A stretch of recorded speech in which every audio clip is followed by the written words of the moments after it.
सबसे पहली बात यह है कि पृथ्वी को समुद्र में छिपा देने की बात मिथ्या है। किसी भी पुराण में ये नहीं लिखा है कि हिरण्याक्ष ने पृथ्वी को समुद्र में छिपाया था। दशावतार की कथा हमें सबसे विस्तार में विष्णु पुराण में मिलती है। इसके अतिरिक्त 24,000 श्लोकों वाले वाराह पुराण में भी इसका विस्तार से वर्णन किया गया है। दोनों ग्रंथों में ये साफ साफ लिखा है कि हिरण्याक्ष ने पृथ्वी को समुद्र में नहीं बल्कि रसातल में छिपाया था।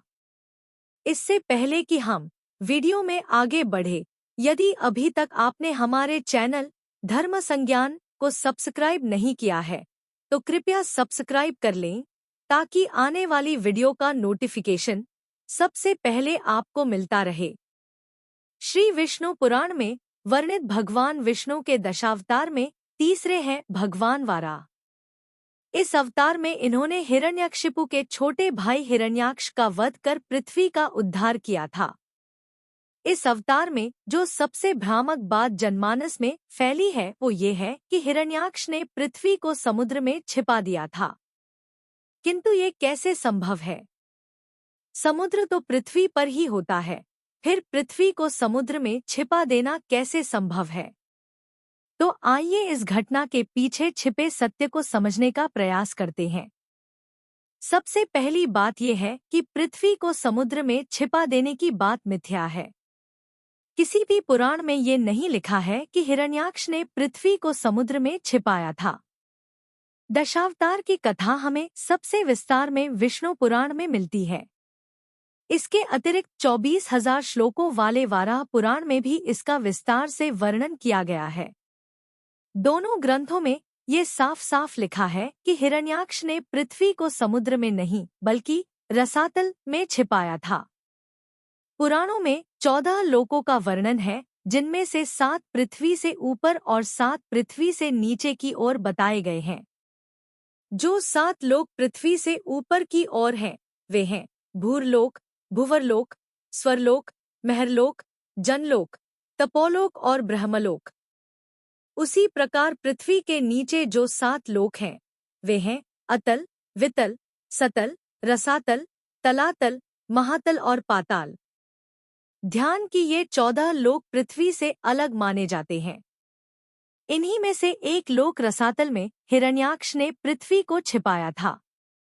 कुछ स्थानों पर ऐसा भी वर्णन है कि हिरण्याक्ष ने पृथ्वी को 7वें पाताल, जिसका नाम पाताल ही है, वहां छिपा दिया था। किंतु अधिकतर स्थानों पर रसातल का नाम ही वर्णित है। ऐसा माना जाता है कि रसातल में पणि नामक दैत्यों का वास है, जिन्हें निवातकवच, कालिके एवं हिरण्यपुरवासी के नाम से भी जाना जाता है। ये सभी देवताओं के घोर शत्रु माने जाते हैं। हिरण्याक्ष ने इसी कारण पृथ्वी को रसातल में छिपाया था ताकि देवता यहाँ आकर उनकी रक्षा न कर सकें। अब प्रश्न ये आता है कि ये समुद्र वाली बात कहाँ से आई? ये भी हमारी समझ का ही फेर है। कहा जाता है कि ये सभी 14 लोक शून्य तक फैले खगोलिक सागर का भाग है। इस खगोलिक सागर को ही कुछ विद्वान भव सागर भी कहते हैं। इसी कारण कुछ स्थानों पर ये लिख दिया गया कि हिरण्याक्ष ने पृथ्वी को खगोलिक समुद्र में छिपा दिया। ध्यान दे, खगोलिक सागर, ना कि पानी वाला सागर। समय के साथ साथ हमने गलती से इसे केवल सागर मान लिया और ये समस्या उत्पन्न हुई। इसमें एक समस्या इस घटना के बाद घटी एक घटना के कारण भी हुई। ऐसा वर्णन है कि पृथ्वी को रसातल में छिपाने के बाद हिरण्याक्ष सागर में जाकर जल के देवता वरुण को युद्ध की चुनौती देता है। किंतु वरुण देव उसकी इस चुनौती को हंसकर टाल देते हैं और उसे कहते हैं कि उसकी बल की समता करने वाले केवल नारायण ही हैं, अतः वो जाकर उन्हें ही युद्ध की चुनौती दे। तब हिरण्याक्ष नारायण से युद्ध करने चल देता है। बाद में उसे वरुण देव और देवर्षि नारद से पता चलता है कि भगवान विष्णु इस समय वाराह के रूप में पृथ्वी का उद्धार करने रसातल गए हैं। इस पर जब हिरण्याक्ष रसातल पहुंचता है तो वो देखता है कि अनंत रूपी वाराह पृथ्वी को अपनी दाढ़ में उठाकर भवसागर अर्थात रसातल से निकालकर उनके अपने स्थान पर ले जा रहे हैं।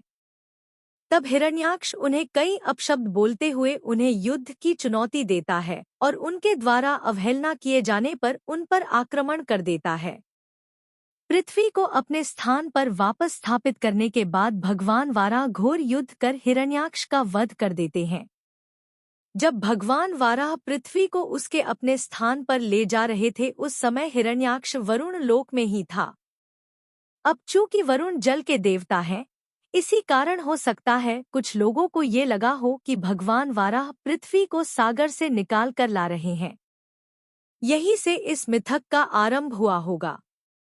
तो ये सदैव ध्यान रखें कि हिरण्याक्ष द्वारा पृथ्वी को सागर में नहीं अपितु रसातल या खगोलीय भवसागर में रखा गया था। समय के साथ हमें ये भ्रम हो गया कि वो सागर था। यदि आपको यह वीडियो पसंद आई हो तो कृपया कमेंट करें, लाइक करें और साथ ही वीडियो को आगे शेयर भी करें।